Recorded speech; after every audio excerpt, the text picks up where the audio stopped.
this is the funniest thing. So I was DJing and fashion. And then when I took a break, I said, I want to not be a good DJ, not be a good designer, but I want to be a good mom. I'm just going to leave this for a second.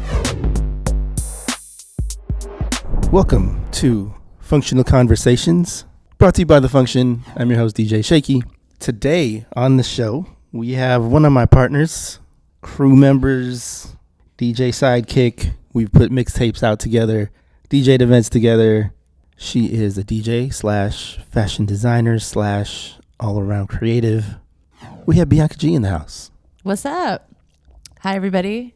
Oh, Hi. Hold on. This thing's got a... Hey! Yeah! This is legit. This is so legit. I've used it once and it's already missing a rubber foot, so you might hear a little bit of that. It's all right. It's all right. We'll fix it. I'll buy some more rubber feet. Yeah.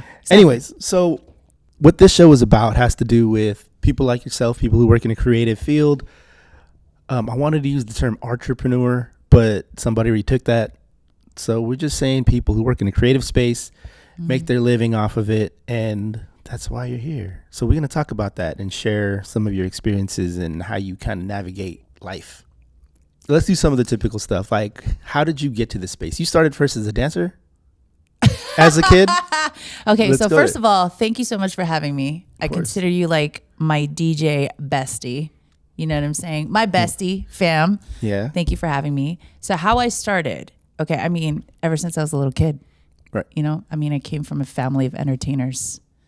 My mom was a movie star in my country. Everybody in my family that I was related to did something in entertainment in the Philippines. Okay. So I was always exposed to watching the movie scene, the stage, costume, everything that had to do with glamour. Right. Right. So, that kind of was in me already. And then I didn't really want to do that. I was just a kid that was having fun. Right. Playing in the Philippines, and I just never thought about it. So you grew up in the Philippines? I grew up in the Philippines. Till I was when? born and raised there. Till when? 1987 is when I came. I was 5. Okay. Yeah. And when I came, I was like, I hate this place. I can't lie. Fireworks. I didn't know any English. I was like, where am I? There's Right. no goats running around. There's no coconuts. Right. There's no taho. What's going on? This is terrible. I can't get my street food. Yeah. I was like, I don't have a driver now. I don't have any maids. Hey. Yeah. I have to Philippines. put my own clothes away. Yeah, what? What is this? But Right. anyways, that's how I got started. It was always in me, right? When it came to America, I got de-exposed to it, meaning it was all of a sudden gone, Right. So then I would always pick it up here and there through hearing the radio. I would just be dancing in the apartment building that I was in, it would just come out and I'd be like, okay, today I'm going to dress up like Janet Jackson. Today I'm going to dress up like Salt and Pepper. Today I'm going to dress up. And this is actually listening to the Baker Boys when I was a kid. Oh, wow. Okay. It's kind of how we know each other is Yeah. through connected dance crews. Right. But we never really hung out or No. even I don't even know if we met back then. We just kind of knew of each other in some way or other. Our names were thrown around in their circle of friends and whatnot. It's like, crew. oh, so-and-so's not here. But we have another person in our crew, but they're not here right now. Kind of one of those things. Yeah. But then how did you get into the dance side of it? Oh, gosh. Okay, so I knew of you through the dance scene back in the day through Import Show Off and flyers. That's how you knew of a DJ, when you saw the flyer. Right. So I think I saw you on an Eat More Chicken flyer. Right. Were you at Eat More Chicken? Yeah. It was the black and white flyer with the cow. I saw you on one of those. Because it was CK and Spangler Boys. Yeah. And then CK was our crew. Yeah, so I was in LOST. Right. So I was in a dance crew, LOST, and that's how it started. In high school, we got together and we're like, let's just create dances. We got the opportunity to perform, and it was a serious thing. It was a big deal. Outfits, the look, and everything was done in a garage. That's what was just so amazing. Right. The dance world was different back then. We were dancing in garages Yeah. and living rooms, and that was our rehearsal space. And Yep. Garages, living room. I had no dance training except for what was inside me. Okay. So you were dancing. Yeah. Then what brought you to the DJ side of everything? Oh man, this is a Is crazy it connected story. or because to me it's all connected? But what about you? I feel like my life is all connected if I paid attention to the connecting. Okay, that makes sense. It's almost like you go through your journey, you do things, and then you look back and you're like, oh, that's why I did that. Right. Okay. Right. So like now that fast forward here I am today, I'm like, okay, that makes sense. The entertainment side. But anyways, long story. That's like a way backtrack. Okay. So basically, as far as like the DJing goes, obviously music and dancing go hand in hand. Right. I had a friend who was a DJ and he had turntables at his house. And he was like, you should try this. You want to try this? I was like, what song is that? I love that song. He was like, you should try this. And then I was like, okay, tried it. And I was like, wow, this is dope. Like, I love this. Can I try it again? I kept just wanting to try it. All of a sudden I was getting really good at it, you know? And it was with vinyl too. Yeah. And house records. And then all of a sudden I'm just like, okay, I'm going to get my own turntables. And then I was just like stuck and hermited for like 6 months. And I got my first like club gig through hard work and dedication. And I remember I was shaking. You remember your first gig? My first club gig or first DJ gig in like, general? Well, my first DJ gig was in the club. Oh yeah, that would probably make me a little nervous. Yeah. Oh my gosh, I was shaking, man. I was like, okay. And it was all vinyl, you know, like we didn't have Serato. Like we couldn't judge to see where the rotations were. Yeah. I do remember my first club gig though, but I was a little nervous. But I was also in front of like Icy Ice. And I've been listening to Ice, right? Dude, I love Ice, man. Yeah. So you started DJing and then you worked at Stax, right? Yeah. Okay. I was like, okay, now that I DJ and now that I need records, how can I get records?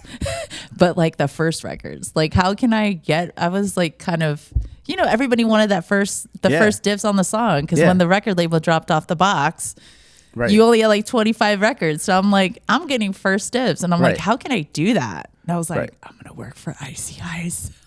Get an employee discount and get the records first. Employee discount. Yeah. And then sometimes you just get them. Yeah. So I was like, can I work for you? Like, can we do something? And he was like, yeah, I have an internship. I'm like, I'm in. I'm like, whatever you need, like I'll come and I'll work. And it's so funny because when I worked there, every time they got a new shipment, Silos would be like, okay, I'm going to put it out. And then he'll be like, whose stack is this? And he'll be like, oh, it's Bianca's stack. I know she's like putting things aside. He had a conversation. He's like with his hands on his hips. He's like, yo, B, like, we got to sell these records and you can't be like holding out. Buying them what? Exactly. Well, wait. So you started as an intern at Stax. Yeah. Did that eventually turn into like? Did he eventually pay you? No. I mean, because it was like, I loved working there so much. He paid me through vinyl. Okay. So he gave me a choice actually. Okay. He's like, what do you want? And I was like, just give me vinyl. Just keep giving me vinyl. Just keep giving me vinyl. So you had an option for a check. Yeah. But you forgot it for wax. For wax. Yeah. Because I was going to spend it on wax anyway. Right. It was going to go right back. Yeah. Just skip the middleman. Right. Just give me that. Just give me the wax. So. That's dope. Yeah. Okay. When did you actually start earning off of DJing? Oh, man. I started earning off of DJing probably like 7 to 8 months into it because I wasn't really thinking about it. Right. You know? And then I started getting paid for DJing and I was like, oh, wow, this is cool. And then the gigs that I was getting was proving to me that I was working really hard and people really loved my selection. Right. You know, that's when IME was out. I'm talking like probably a handful of girls, like you can count. Right. Especially in our scene. Yeah, especially in our scene. Yeah. So we would rotate all the time in LA. Okay. It would be the same girls all the time. And if it's somebody new, you're like, oh, okay. But you knew of them already. Right. I know like you started running with DJing for a little while but you'd always been into fashion. When did that come about? And how did you transition to that? Oh man, I got so lucky. Yeah. I got so lucky. So I was DJing, but at the same time I was DJing, I went to FIT'em. Okay. And I just had this huge passion for fashion, right? That's kind of cheesy that it rhymes. Yeah. Passion for fashion. Not that passion for fashion. And so I was in fashion school, and then I was DJing at the same time. And then I didn't put two and two together that it would like eventually come together, which is so funny. That's why I was talking about like sometimes I was connect somehow. Yeah. I got into it at the same time, but I got successful at it at a time where I didn't think that was even going to happen. You know, like I got an opportunity quick. I was like, I don't even need to finish school. I'm just going to go right into the business, you know, did the DJing, got into fashion and with fashion at the same time. And then it's like with the DJing, got a gig in 6 months. Like with the fashion, I got a job right away. Right. You know what I mean? And then I was like, whoa, this is crazy. I'm doing both right now. Like I'm doing the fashion in the day and the DJing at night. And then were you like connecting gigs? I know you DJ'd for like the LRG stuff here and there. Is that through like being at FITM, or how did those come about? No, nothing to do with anything. It's kind of funny. Yeah. Like I don't think I even mentioned that I DJ to a lot of the people I worked for. Oh, okay. Yeah, it was more of like they found out that I did it. And they're like, oh, you are? So like, okay, so it makes sense to book you. Mm-hmm. But at that time in that era, you couldn't really mix that. Right, it's either you're focused on fashion because DJing is a distraction. You're going to come in late to work and be like tired. Yeah. So I wouldn't really talk about it. Oh, I was opposite. Like I did. But so like when I started TV and editing and there was a TV show, they had DJs on the show. Like you were fake DJing. You weren't like actually DJing. You were just kind of like a prop. Yeah. But you would DJ in between takes to keep like the extras and the dancers entertained, right? Oh, okay. But I was an assistant editor on the show, and then they let me DJ on the show because I talked about DJing. Oh, so, nice. Yeah, I got lucky in some of my jobs. Like some of them understood it, the other ones didn't get it because it wasn't like really a big thing yet. It was big, but not really, you know? Right. Well, you went to FITM. Yeah. And then like, what was your first gig in fashion? Oh, my first gig in fashion was the front desk at LRG. Okay. Yeah. And then you partly did a DJ gig out of that, or? They just knew I DJ'd. Okay. Yeah, because they knew me as a DJ before they knew me as a fashion person. Got it. Yeah. So it did go together for that. It did go together for that. Yeah. But I didn't work in a fashion space. I just worked in a fashion space, but I didn't work in a fashion position. Mm-hmm. I was the front desk. Okay. Hoping to move into a different position, but it wasn't big enough yet. There wasn't positions. LRG, was it? Yeah. It was still small. Brand. It was a skate brand starting to touch on hip hop. Oh man, it was so small at that time. Like it was about to blow up. Okay. Did you ever move outside of the reception at LRG, or did you have to go outside of the company for that? I had to go outside of the company. So what was your next move? Okay, so it was crazy because it went from LRG, which is like manufacturing in China, hip hop, streetwear, to like luxury brand. Okay. You know what I mean? So was it that's a specific brand, or? Yeah, it was like a premium denim brand. Okay. Right. So they were actually the only premium denim brand at that time that was like really exploding. So what'd you do there? So I started, it's the funniest thing. So I came from like the front desk, right? LRG. So then when I went to, they're like, you never finished school. Mm-hmm. And I'm like, yeah, and they're like, and you work front desk? This is like a luxury brand. Like, what are you going to do here? And I'm like, but you just believe in me, you know, like I know I could do this. And he's like, but you can't do anything. You went from LRG to us. Like I don't think you understand what's going on here. Like we have designers from Italy, like working here. Right. So I was like, just give me anything. Just give me anything and I'll work my way up. They don't know I DJ, nothing. Mm-hmm. And they're like, okay. And this is like the owner, right? Right. He's like, give her a driving job. Okay. And I was like, a driving? Like in my mind, I'm like, driving? They're like, yeah, you're going to have to drive. And I didn't know what the driving job is. You know, it's a premium denim company. Like, what am I doing in a premium denim company? They're like, you're going to see the entire process and oversee and pick bundles up and like take it to the wash house, go to the contractors. Like this is like downtown nitty gritty, grimy work. Right. So it's coming from like China work to like just submitting sketches to like cut and dry. This is how it is, like luxury. Right. And it's almost like working with a bunch of security guards. So you pretty much, like, would you say you learned a lot of the process through that? Oh gosh. If not every process through that job. I'm so grateful for that job. Wow. Yeah. So then did you eventually move up? I did. Yeah. So I worked as a driver, and all of a sudden I was just working so hard. Like there was like a moment in my life, and I feel like everyone goes through this, right? Through like you take a break and then you like zone in, but I just zoned in, and all of a sudden like I was getting rewarded like every 6 months. Like I moved to like a production assistant, and then like a development, and then like all of a sudden I'm in like production, and then all of a sudden I got like 2 phones. Right.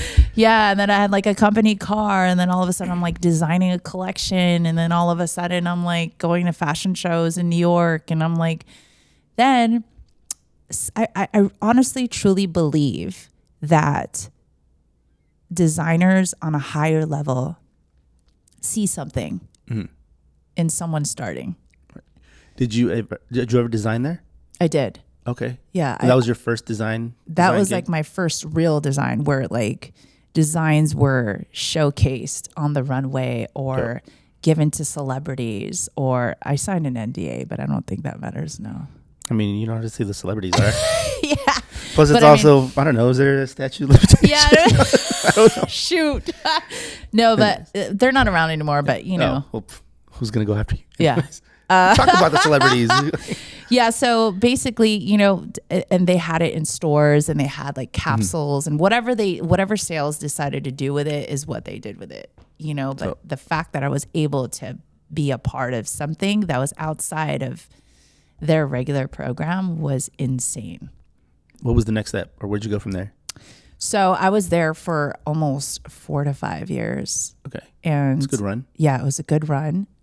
I will say it was such a blessing to be there, because everybody there, it was also like LRG. They exploded, you know? So I met so many people that ran through there, from PR to like designers to, you know, creative directors to like, and I built those relationships. And then when pretty much had their run and they were done, I was so grateful for the opportunity, because they believed in me, obviously, number one. And number two, everybody that ran through there.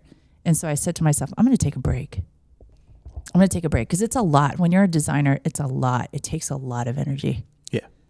Creatively. Right. Because you come up with things. It's almost like being a producer. You know, you got to make like 5 beats a day. Yeah. So you got to like, I had to just take a break. I took about a year off. Okay. Yeah. So what'd you do for that? Time. Yeah. What'd you do for that year? Made music. Yeah. Yeah. And that's when I fell in love with music. And that's when I started developing like songs and discovering that I could write songs, that I could sing, that I could like rap I would rap here and there. And, you know, and obviously being a mom. Oh, right. You know? Yeah. We didn't even touch on that yet. Yeah. But I mean, we didn't even touch on the fact that I did all this being a teen mom. Yeah. Where are those songs, by the way? Yo. You got them. Those are the archives, man. Dude, can I just tell you, I got so many. Wow. Okay. Like, what year was this? 2008 Okay. is when I started. So I was like, it started like but ever since I was a little kid, man, though, it's going to go back a little bit. I used to call people and leave voicemails and like make up songs, you know? Right. Be like, call me back if you You're the kid singing all the time. That's fine. So 2008, I was started to develop, and then I was in a group. And then after that, even though being in a group, I was still making my own music, and then we parted ways, but I never gave it up. I didn't know you were in a group. What group? Like what kind of group? Like a singing group, or it was like a pop group. It was a pop group. Like it was just. I honestly feel like it was a great experiment. Mm-hmm. Like it worked, but then it didn't, because I felt like the people behind it made it work, but it didn't really work. I don't know how to explain it. Yeah. Yeah. So were you recording demos? I didn't see. This is all new for me. Like I didn't know you did new music. Oh, I know, man. I don't talk about it. I I probably should, right? I mean, we're talking about it now. Yeah. I did demos. I wrote songs. I even came out with a music video. I mean, there was just a lot going on at that time, and it was very exciting. What was the group called? Cherry Pop. Yeah. And where's the music video? Oh man, it had Justin Bobby in it. But it was like a dark time in my life where I wrote music about things that didn't even. I think I'm a great storyteller. Like I can write stories, and people would say like, "Is this how you really felt?" I'm like, "No, that's not me, but I'll write it." You know what I mean? Right. So were you even DJing at this time since you were doing music too? Yeah. I was doing everything at the same time. I'd be like clocking in at work doing fashion, and then either I'd be at the studio or I'd be DJing, or I'd do both. I go DJ. So you and go started back to the studio. music stuff while still at the fashion job, at the jean company. Yeah, and then you focused more on it after the jean company. I did. I was able to focus on it more. So I guess this kind of leads into a little more of what we talk about here. But like when you were doing those demos and stuff, were you even getting paid for any of that? Or No. was any of those? So that's all just. It was just like I wanted to go somewhere and just make music. Right. Yeah. So you took that year off, right? That's good. I took the year off, and I said either I'm going to go back into design and I'm going to do this and I'm going to kill this again and move up or do something. And mind you, a lot of my friends that I got jobs, they kept going, right? But me, I was more like, I have a bigger, larger calling. Like this is just not, I need to figure this out. Right. And then my daughter was growing up, and I was looking at like how Los Angeles was, and I was just like, this is not where I want to raise my child. So I was like, I'm going to go through, like, I'm just going to take a break, and I'm going to stay this way, and I'm going to go into something else. Okay. I'm going to try something else for a while, and then maybe I'll come back. And everyone's always like, are you coming back? We miss you. Like, are you, right. you know, I'm over here at, I don't know, like True Religion. I'm over here at 7. I'm over here like, and, I just wanted to figure out who I was and what my aesthetic was. And maybe that was my calling to maybe start doing my own thing. Right. So I took a break, and I the funny thing is with that break, I said, I want to go into like hospitality. Okay. Yeah. I'm like, maybe like, I'm just like a people person. I love talking to people. So where'd you end up working? This is the funniest thing. So I was DJing and fashion, and then when I took a break, I said, I want to not be a good DJ, not be a good designer, but I want to be a good mom. I'm just gonna like leave this for a second because it took so much time. Right. And how old is she at this point? Like 13, 12? Yeah. Like 13, 14? Yeah. Maybe? And I could just see in her face, she's like, Mom, I need you, And I'm like looking at her like, I don't want to leave you at 2 a.m. anymore. I don't want to be out at 12. I want to be asleep so I can wake up and take you to school. Right. I want to be present, Yeah. So what job is going to allow me to do that? I was like, either an office, which nah. So I'm just going to go into hospitality. So it would be funny because I found a passion for like being around people and talking to people, and like I was a server and a DJ. So I took where that at Mesa Lounge. Oh, okay. Yeah. So I took the fashion idea and I brought it into hospitality. So I'd be DJing and I'd be serving, and I'd be like so interested in food, and I found this like hospitality passion, you know? Right. Where I was just like, people would be like, oh, it's DJ Bianca G serving me a chicken plate. And then she's going to go mix a record right now. She's gonna go exactly. Were you literally DJing? Yeah. While serving? There was one time I did. That's I remember funny. one time I was like serving, and then they're like, we need a DJ. I'm like, right now? Like in between this like drop off steak? That's funny. I was like, okay, fine. So then I went, and then they're like, oh, we don't need you anymore. I'm like, okay, perfect. Well, this is like Serato time already, so you just had your stuff with you, luckily. Yeah. Right. Okay. Then I was like, you know what? Maybe I could just be in hospitality and like manage restaurants, and maybe open a restaurant one day, and just like maybe I'm not in like fashion. Yeah. But I still had like this aura of like, I know fashion and I know what looks good, and and the funniest part is no one knew in the hospitality industry about my fashion background. Oh wow. Okay. Yeah, so they'd be talking about like shows or like designers and stuff like that. And it's like, no one knew that I had a fashion background. How long did you stay working in like hospitality restaurants? Oh gosh, for a long time, dude. I fell into this hospitality hole where I was just like obsessed with like learning new spirits and discovering food and like going to different clubs and understanding their business models, and that I was just like, oh my gosh, is this like my new life now? And then when my daughter got older, a creative director that I worked for, who's, very low key, I can't even tell you, but he's such a talented person, very big in the industry, called me one day. He's like, what are you doing? He's like, what happened to you? Like, what are you doing? I'm like, I have like this whole new life and this whole new vibe, And he's like, come back. And I was like, but if I come back, it's like so different. Like everything's changed. It's been like 10 years. And then my daughter grew up, and like it seemed like he knew it was time to come back. So I ended up going back and choosing a position in the industry that was more peaceful. So I ended up going into a position that was more peaceful, which is the back end of fashion, right? So I consider myself the doctor of fashion. Every time people tell me, they're like, doctor, doctor, we need you. So I feel like I felt like, let me try this side, right? So it's more secure, it's peaceful, it's quiet, and it's fun. Right. So I was like, it was like the first 2 weeks of trying that side of fashion. And I was like, oh my gosh, this is amazing. It was like the production of making music. It was like the engineering of making music. It was like the nerdy side of things. Right. So then when I came in, I was like, I don't have to deal with sales. I don't have to deal with merchandising. I was like, I don't have to be in meetings with CEOs. I could just develop things and create puzzles. I'm like, I'm in.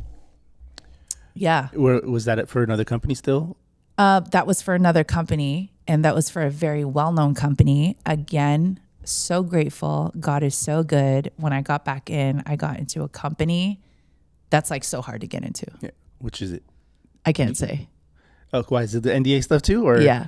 Okay. And I think their NDA is like 20 years long. Interesting. So they have NDAs for designers because they don't want people's names on who's making the stuff? They're just like legal information. Like when you go into these companies, it's like legal information, and it's like a hospital. Okay.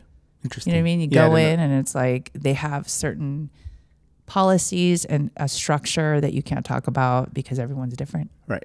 Yeah. So you're working for a big company, and you eventually... How long were you there? Man, so I worked for a big company, and then all of a sudden it became like the whole DJing situation again. But I didn't go back into DJing yet. It was just fashion, right? So I was just focused on the fashion side. So everybody found out I was back. So they're like, oh my gosh, let's support her. Let's help her because she's back. So Bianca, can you work here? Can you do this? Can you do that? Can you do this? And while I was there, I met a mentor, and she believed in me. She saw my work ethic, and she was like, I'm going to take you under my wing, and I'm going to like, even though all these people are going for you, I'm going to push for you and push for you and push for you. And the rest is history. Like all of a sudden I started developing myself, and I was like, you know what? I got to do something with this. Like I got to go back to school.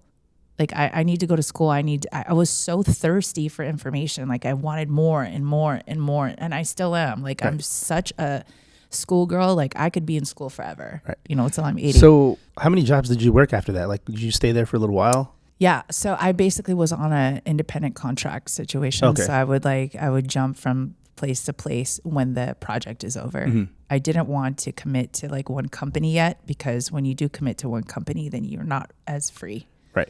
So, so I just was I went through the entire industry. I mean, the industry is huge, but it's also small. Right. So when you're around freelancing, how do you manage, like, where's the next check coming from? How are we going to meet rent or whatnot? Like, how does that work? Well, freelancing, as what I was doing, was good. Okay. Like that's what's funny is that I chose to be a server when the job that I have so much experience in can give me a lot of money. Right. So I chose that route to like to just marinate for a little bit, went back. So it kind of was like back to the same nice income. Right. You know? Right. So freelancing, how you do it is obviously it's like a contract. You know, you go through a project, you finish it, get paid, save, move on to the next. And they were just so happy that I was back, that I just constantly got work. Like while I'm getting headhunted, you know, I'd be at like one spot and someone would already be calling for me for the next spot, you know? So I was just kind of like, I felt like there was an angel over me watching and I didn't have to apply. Yeah. That's the craziest thing. I was gone for 10 years. People called you. You know? That's dope. When did you decide like I could do this for myself? Oh man. Okay. So this is like the moment that we all dream of, right? There's like a moment in life where you're just like, how can I start to develop something to where I can do it for myself? Because everybody wants you to work for them, right? So I was like, how can I, instead of compete, I can just team up with people and have them understand that I can do this and have them believe in me. Right. You know, so I said, okay, I'm going to invest into a creative studio and get it up and running to how their system works, right? And team up with them and say, look, I can do this without you having to watch me. You can trust me. Mm-hmm. And I think that's the hardest thing for a boss to do is trust people without watching them. Yeah. Right? Yeah. So I was able to do that because they have seen the track record of how hard I work. Like I really work hard. Right. Right now, are you still taking like contract gigs here and there, right? Oh yeah. I'm still taking contract gigs. So what I did was I was able to pick up a contract where I work here with a client, right? And I'm an independent contractor, but I don't have to clock into the office. Mm-hmm. Then I explained to this client, like, look, this is what I do. There's a benefit to not being here. The benefit is we went through a pandemic, right? Number one, we couldn't be in the office anyway. 2, you don't need to invest into another computer. I have it. You don't have to invest into a desk. You don't have to check on me. I don't have to clock in and out. I'm out of your hair and I'm running things here. Right. So they love the idea, you know? So they treat you more like a vendor than a contractor. Treat me like a vendor. And so every time somebody calls me and says, hey, we have a job for you, and I'll say, well, how about this? How about we partner? Mm-hmm. You know? And I work for you. Obviously, I'm an employee, but I'm just not there. Mm-hmm. I'm here. And then eventually I want to build this place to do this for all companies so that they don't have to have somebody there. Right. I can have everybody here and just make sure all the work is done. Right. Yeah. We're kind of going over your process a little bit now. And again, I don't need people to like break down like, this is how much I make. But right. Like kind of explain like the flow of revenue and like where's stuff coming from, like how are bills paid, you know, like this, like obviously this is, we're in your space. Okay. It's a nice space in downtown LA, right? Which is not the cheapest of places. It is not. So let's kind of just break down like the streams of like revenue and like what, and again, not, I don't need net worth or anything, but yeah. Okay. So I really had to sit down and think about this. Right. And one thing I will say is obviously the revenue isn't coming from DJing. Right. right. Hey, shout out to the people that do get revenue there are from DJing. No, some people live off of it and that's great. Yeah, and that's great. Like yourself. You live off DJing? Right? No, I live off of my video for work. But okay. DJing helps. DJing helps. Cool. Yeah. Okay, so with my background as a developer, right, which goes back to the blessing of working for a brand that made you move up from development to all these things, I created this space to do the job that needs to be done. There's a need for tech, right? So what I do is I'm a tech designer. Okay, so what I do is I manage and maintain fits. Okay, So with that, So like how, like sizing and things like that, what do you mean by fits? like the doctor, like you have a jacket and you're a brand and you're like, there's something wrong with it. Right. Like it doesn't look right. Let's figure it out. So I go in there and I figure it out with you and I discuss it and we come up with a solution. I send it to factories. They come back and it's better. Right. Like a shoulder looks too square or like not Yeah, square like enough it's not or something like it's that. not dropping enough. The sleeve is too short, things like that. So I said, okay, how can I capitalize or create another stream from this? Right. And I said, wait a minute, I'm a designer. So now I can design because I'm at home. Yeah. So in between projects and in between work, let me work on designing. Right. So I'm building a catalog of like designs that I will eventually either sell or create designs for other people. Right. And then I was like, as a designer, now that I went to school and got the education for the fit side and the pattern side, now I can create patterns.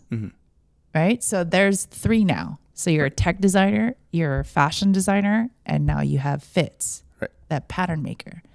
So I'm like, okay, in addition to that, what else can I do? And I'm like, wait a minute, I can help people make things, right? Such as yourself. Right. So I'm like, you want to design something, I'll oversee it and I'll make sure that it happens and it's right behind you, right? It just needs to be cut and sewed. Right. This is secret stuff for next year. Yeah. So now I'm moving into the apparel manufacturing phase. So that's 4 streams of income.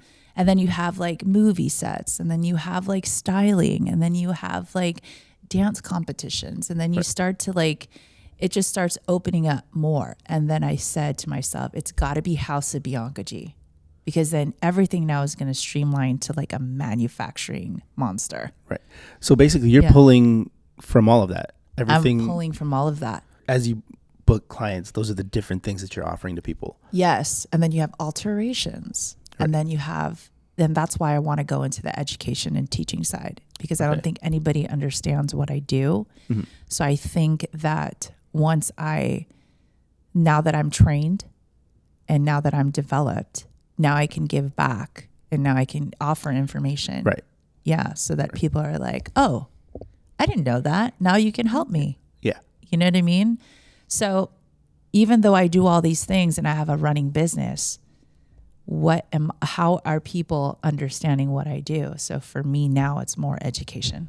So, which is kind of what this is. This is like, I want to get people to kind of offer knowledge. You know what I mean? Offer knowledge.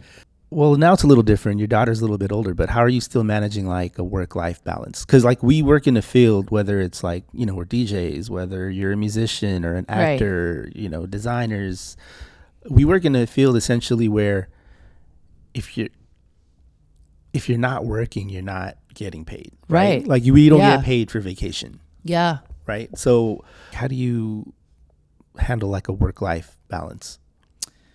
I look at myself as a brand.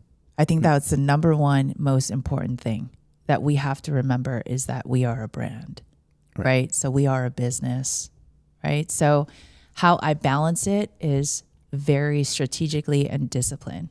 Discipline will take you very far. So I'm like, okay, I'm Bianca G. I'm a brand. I'm going to wake up today. What does Bianca G do? Right. She's a DJ. She makes music. She's a producer. She if she wants, she can write a movie. She wants, she can film. She can act. But how can I make sure that it's cohesive and it works for my business? Right. So now it's kind of like we're also used to working for someone that we're like, okay, we're waiting for a check. But now I'm the check. Right. So I'm like, okay, so there are a lot of things that need to be paid. So I need to work around these things to make it work, but still not compromise who I am. Right. And so I want to still have fun. I want to still, sometimes I'm surprised how I can cook like a 6-course meal or 7-course meal. I'm like, how do I have time to do these things? But it's all about managing. And honestly, it's just all about being focused. And it's crazy because I can do something in one day that it would take you a week to do. Right. And I look back and I'm like, how am I able to do all this and achieve all this? I'm like, gosh, damn it. It's because I'm so damn focused. Right. So focus is key for you. Focus is key for me. Yeah. Like and when people come into my life, like we have to focus together. I have to influence you to focus because I have an entire ship on the line. I have a house on the line. Right. You know? Yeah. But the goal of the house is the mission and the passion to make a change. Mm-hmm. So like, I'm very passionate. So I'll get it done because I have a purpose. Right. Yeah. A lot of people who work in an independent gig to gig world, like little things like health insurance, retirement plans. How are you managing all that? Like, what do you have? What do you do? Or exactly. So, you know, a lot of people don't have the best of health insurance or dental insurance or vision. But the craziest thing is there are so many resources out there, so many that we don't even know about that we can tap into. And also, we have to just learn how to live simple. Right. Like, I like how you're like, yeah. This is true. Yeah. Whereas I have gear and all kinds of shit all but it goes back to education, right? Like you invested in the gear, you learned how to do it. Now you don't have to pay someone to do it. Right. You invest in, like, I was talking to your wife on Saturday and she's like, I do my own nails. You should see my kit. Yeah, I bought her a kit. Yeah. And the kit's like the best kit ever. You know what I'm saying? But she knows how to do it. Now she saves money. So it's for me, it's about being V-Fresh says this, exhaust all your resources. Mm-hmm. Before you can be a better anything, have you exhausted everything that you have? So in order to push forward, you have to take 10 steps back. I would love a friggin' 2024 Cadillac Escalade. You know what I mean? But I got a 2014 Mercedes. That's fine. That's right. I don't need, it gets you there, right? Like, we don't need those things, but what we do need is healthy food, right? Organic food, right? Versus like the Taco Bell. What you need is like you need a full tank, right? You need health insurance.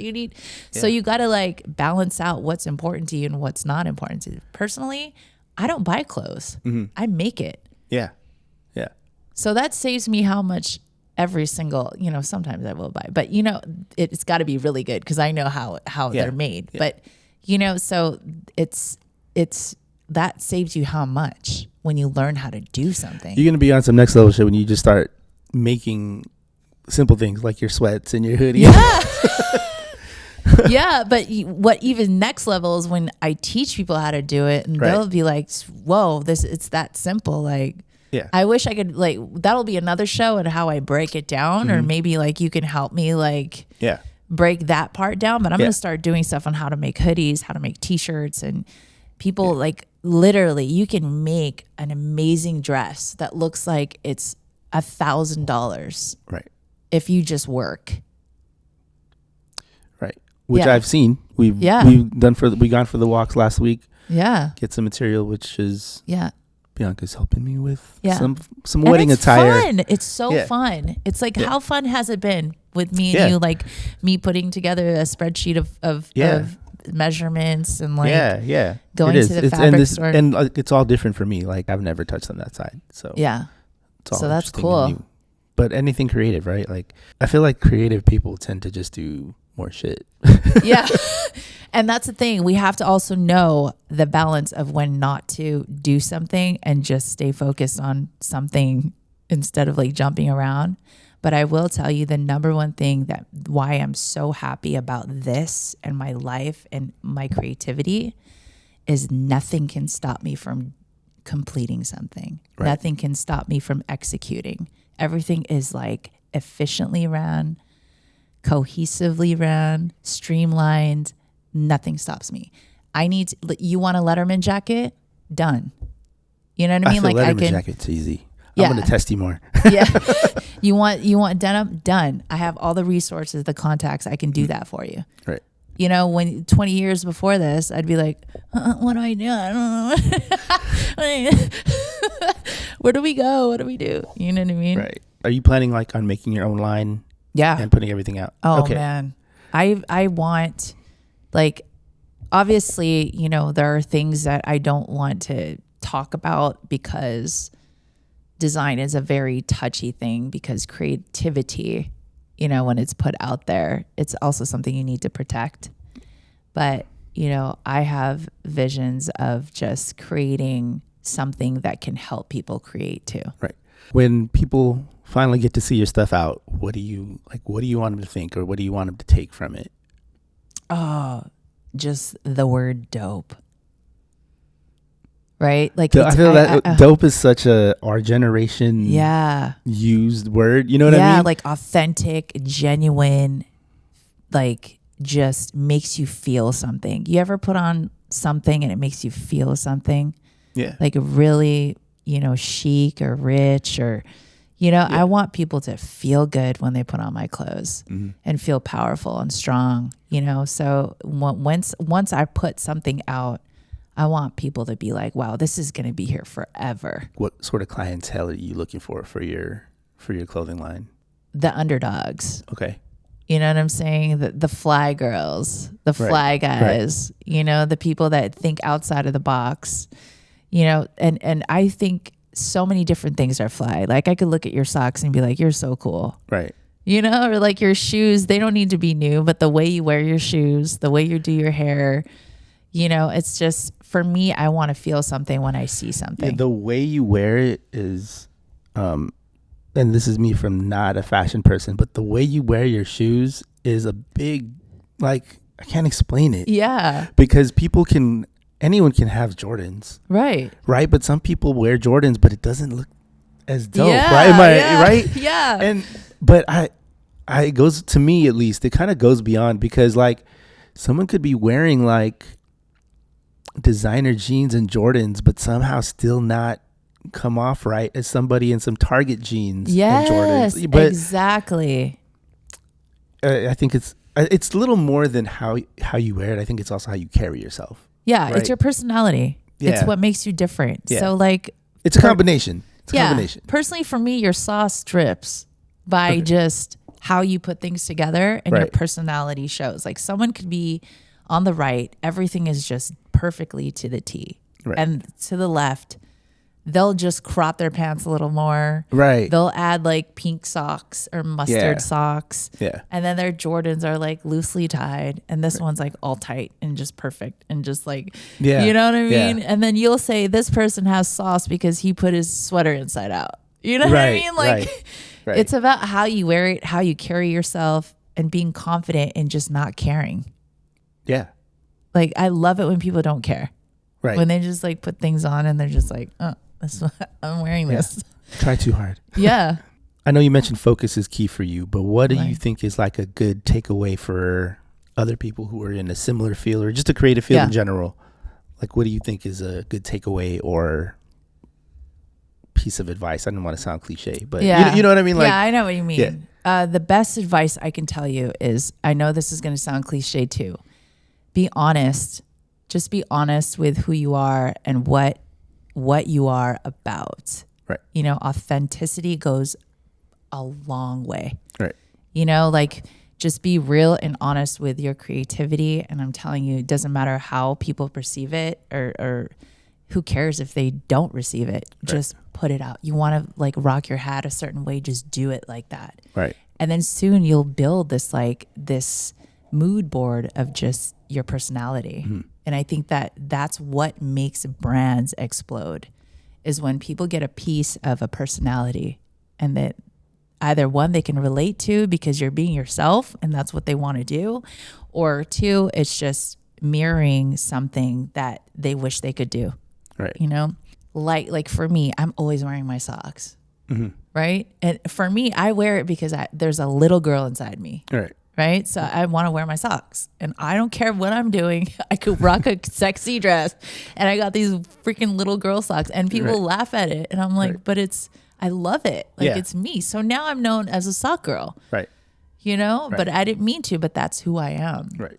So just be yourself, be authentic, be genuine, and be honest. People love honesty. And I love honesty. I want you to be honest with me. But if you feel a certain way about certain things and want to do something, I want to be that example of like, nothing is impossible because I did it. Right. not caring. I was honest about it. I sat down and I told people, like, here's the honest truth. I have this crazy operation in my house. Right. And it's like a crazy ecosystem. And I need you to believe in this right now. Yeah. And look, to be honest, before we sat down and had this conversation, I was like, okay, well, I know you work in fashion and design and stuff, but I wasn't quite sure exactly like what the capacity is. Yeah. Yeah. Yeah. It's like, okay, well, I mean, I see your stuff. Yeah. And I understand the stuff. Like I've seen it in other places, right? Like I've been into like design studios. I've seen the stuff. But until we've actually sat and broken it down. Yeah. Right. And again, that's kind of what I wanted to share with this whole show and this like how it became functional. Right. Right. Exactly. Yeah. Functional conversations. Yeah. Which is kind of what I want to get. Like, you know, I want to get that from other people and share it. Right. Yeah. And give out knowledge. Right. And Free you're doing an amazing job at that. And I think this conversation is genius. And to be honest, it takes you have to also not allow other things to influence your idea and your structure. Right. Like if you say, okay, I'm going to build a house this way, keep building it that way. Right. So is your goal, like you plan to never work for someone else again? I plan to partner with the entire world. I don't want to compete with you. I want to help you, help me, and let's just help each other and like build things. So my main goal is to eventually have like House of Bianca G as like a manufacturing product development company that helps catapult brands and work with people to build brands and then manufacture their brands. And it's like a house where everything is made and born and given away. Right. Yeah.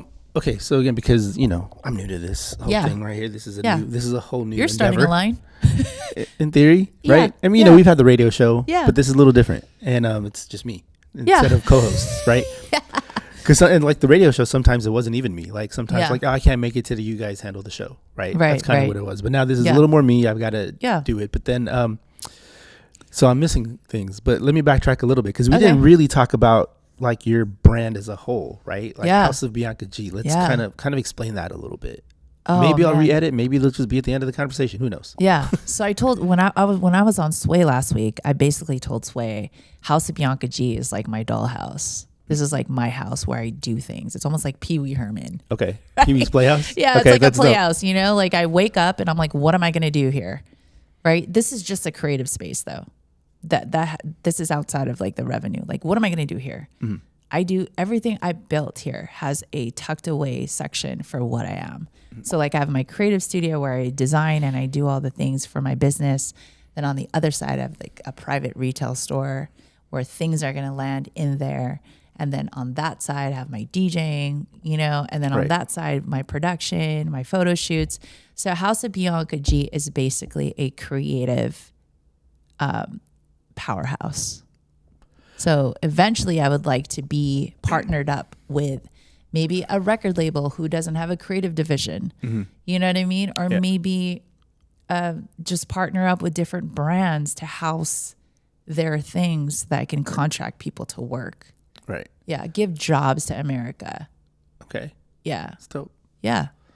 This still kind of goes back to the boring side, but the informational side. Like, is your company like? Are you set up like a LLC? Are you set up as like sole proprietor? Like, let's talk about some of the nerdy, boring tax side. Nerdy, like, boring tax side. I'm an LLC. You're an LLC. Okay. You could do a sole proprietor, but I'm LLC, mm-hmm. And eventually I will be a corporation. Okay. You know, and this can actually grow into something bigger because I build brands here. Mm-hmm. Like that, what I'm good at is like building brands. Right. So I could either one off and take a brand and move it to Europe and do something even bigger there and become like a house. But you know, when you're a house, like there's laws that you have to follow. Yeah. So in order to be even considered, you have to abide by a lot of rules, you know, through the French. Right. So like, you know, I'm an LLC now, but the bigger picture can be so much bigger. Right. As an LLC, do you pay yourself as an employee or do you just kind of like, you pay bills with the company? I pay myself and I pay the bills. Through yourself or through the company? I pay the bills through the company. Oh, okay. Yeah. Cool. So I basically have the company, all my clients are with the company, and then I pay myself through the company. And then that's like you're spending money. And then that's like my spending money. So you go to lunch and Yeah. whatever. Yeah. And then, you know, a lot of things are you can write off. You can write yourself off technically. Yeah, basically. Right. You know? Do you pay yourself as salary or a contractor? Contractor. So you contract yourself. So I still have to pay taxes on my own.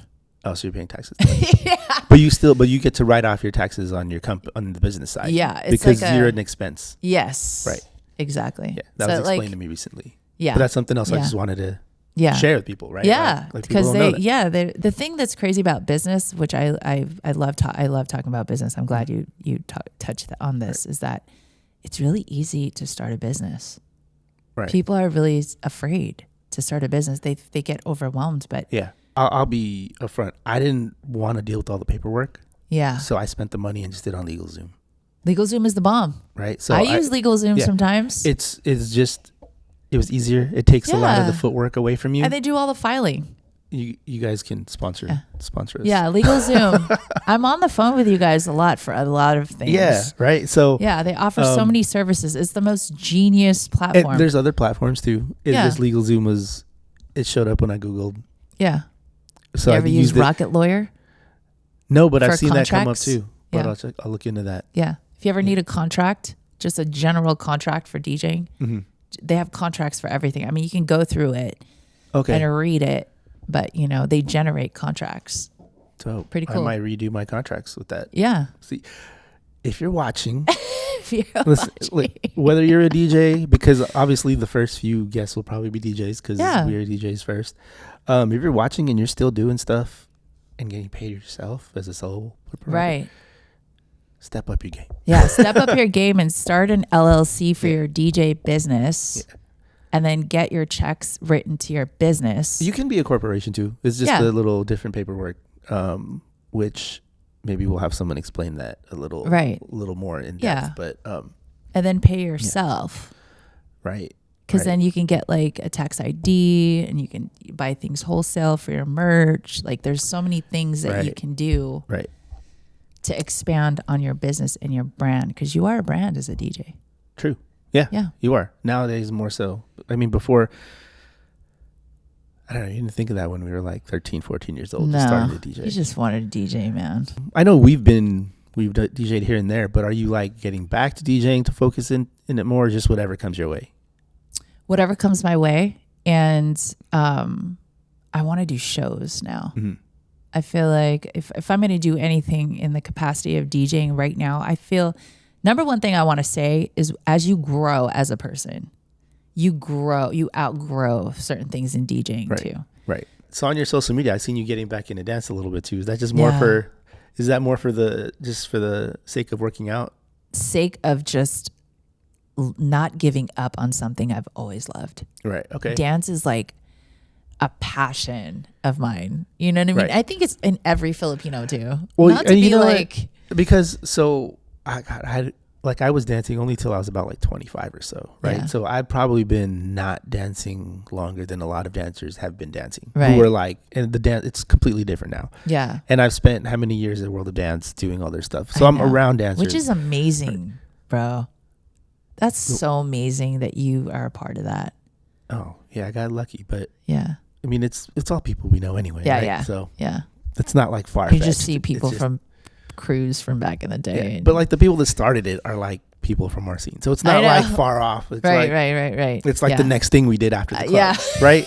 Clubs, car shows, now the dance shit. And we kind of did it while we were in the club, like import show off. Like that was crazy. But obviously, again, that dance world is different. But someone told me, once you're a dancer though, you're always a dancer. Even if you don't actually do it. Yeah. It's still kind of like go to class. It's a part of you. No, even if you like, I don't go to class, but somebody was like, yeah, but that's still like in you, right? It's in you. You'll always appreciate it. You'll always kind of like bob your head a certain way, or you kind of tap your toe a little different. That's right. Or like you just kind of have a little different thing about you. Yeah. I will never stop dancing. I will dance forever and I will do every single style. If I'm popping at 70, don't be mad. Oh man, if you're popping at 70, hell yeah, that's what's up. Yeah. I'm always going to be dancing, man. It's just a part of me. And it feels so good to just dance. It's like an expression. Right. Yeah, that you can't And the way I see dancing, it's like art, man. Yeah. Dancing is like art. Yeah. Of course. Yeah. Well, and everything we've been talking about is Yeah. to some degree. Yeah. And I'm like a very active person. Like if I'm not in the gym, I'm dancing. If I'm not dancing, I'm like, yeah. But all right, let's wrap this up because Okay. we've been here for a minute. But Yeah. I know you have multiple social medias. Where's the best place to find you at? okay, the best place to find me is Bianca G, BIANCAG_official, because that's where you'll find all my shenanigans. And when I say that, it's because people are just like, what do you do? And I'm like, I'm good at doing everything. This is what I'm doing today. Yeah. Like everyone's just like, dude, you got to just like focus on just one thing. And I'm like, the one thing is being me. That's dope. That's You know what I mean? yeah. Like- That's the best way. That's the best way to put it. Yeah. The one thing is being me. That's what I'm focused on, is being myself. Yeah. So outside, and Shannon, I'm wrapping it up, but now I'm like asking another question. I know. It's okay. Outside of like the fashion stuff, Yeah. DJ gigs, you're not really doing many gigs. Yeah. Like what else is your sole source of income, the multiple facets of fashion, or is there something else bringing anything in? Multiple facets of fashion and production now. The production. Yeah. Production now. And Music production? acting. I'm getting into acting. Yeah, are you getting gigs already? Are you working gigs already? Auditioning. Okay. And I am working gigs. Okay. Yeah. So like, So you're getting checks off of that already now too? it's happening. Okay. It's happening. And it goes back to being a child, Right. being on set with my mom. I mean, like, no, I didn't even talk about it, but my mom's like made like 100 movies. Yeah, this we've You know talked what I mean? about, but yeah. For me, it's like, okay, I didn't want to do it as a kid, but now that I'm older, let's go. Yeah. I guess it's time to start training, doing like Jackie Chan moves and like, Yeah. Let's get it. Let's get it all. yeah, let's get it all. Why not? Yeah. Dope. Well, all right. Thank you for taking this time. I know we wrapped up like twice already and kept talking more, man. but we could probably Yeah. we'll Thank you. keep talking as we pack up. But I know. Dude, can we take this to your wedding? what the gear? Yeah, we should be live in Mexico, dude. Yeah, well, you can bring gear. Sure. It won't be gear. We'll figure it out. Functional talks in Mexico? Maybe, yeah. we'll yeah. Oh, you It's actually got to portable. focus on your wedding, but maybe we could do like. Focus. We gotta Okay. focus. All right. But yeah, thanks again. This Thank you. is Bianca's place. This is my place. Catch me on Instagram. I'm like a movie. So you just need to keep watching. It's a reality show. Yeah, literally. Yeah. Right. Yeah, once again, functional conversations. Yeah. I don't even know how to wrap up the show. This is the first time I we've done know. this. So Take it away. we'll catch y'all next time. Catch y'all next time. Stay functional, man. Yeah, it's the Right? function.